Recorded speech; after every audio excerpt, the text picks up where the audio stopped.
प्रधानमंत्री मोदी की ये बातें आपने सुनी। सुनील सिंह जी, मैं आपके पास आता हूं। ये तो वही बात है, जाकी रही भावना जैसी, प्रभु मुहूर्त देखी तिन तैसी। मुझे लगता है शायद इसका मतलब आप बेहतर समझ रहे होंगे।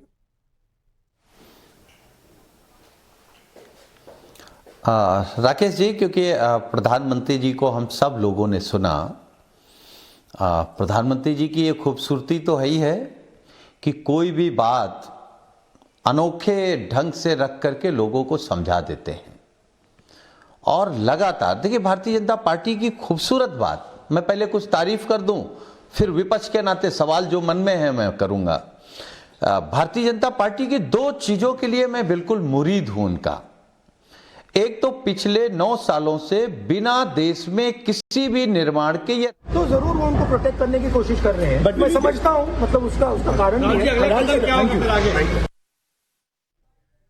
ठीक है, राहुल गांधी का ये बयान जब भाषण समाप्त हुआ और उसके बाद सदन से बाहर निकले, इसलिए मुझे आपको रोककर ये बातें सुनवानी पड़ी राहुल गांधी की।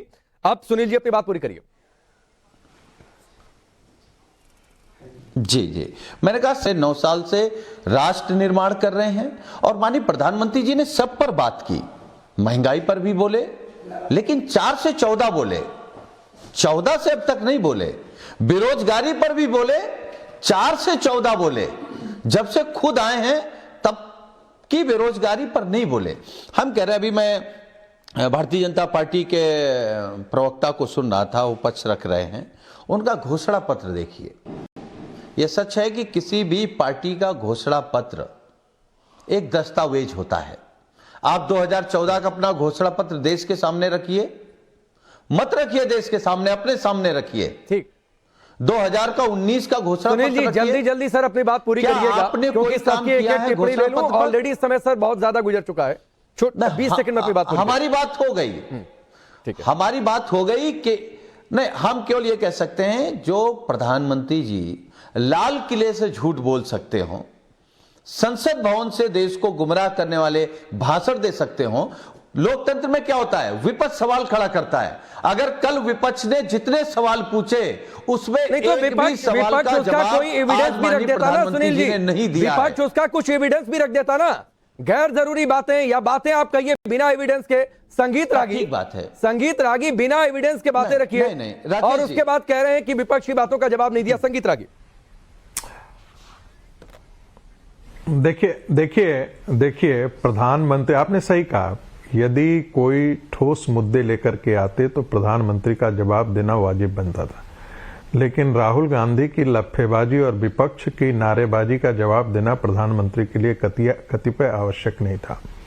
दूसरी बात, प्रधानमंत्री जी ने चलते चलते एक बहुत अच्छी बात कह दी, और वो ये कि मनुष्य अपनी असफलताओं से ज्यादा दूसरों की सफलता पर दुखी होता है। 2004 से 2014 का निराशाजनक प्रदर्शन वो उन्होंने इसलिए इंगित किया कि वो कांग्रेस को आईना दिखा सके कि आपके समय में क्या क्या हुआ था और देश का जनमानस उस समय कैसा था। आज का जनमानस और आज के लोग नरेंद्र मोदी की सरकार के बारे में क्या सोचते हैं, चाहे वो महंगाई की बात हो, चाहे वो बेरोजगारी की मामला हो। कम से कम डबल डिजिट में तो महंगाई नहीं है। यदि पूरी दुनिया की सबसे फास्टेस्ट अर्थव्यवस्था यदि भारत है, उसके बावजूद भी राहुल गांधी को यदि नहीं दिख रहा है।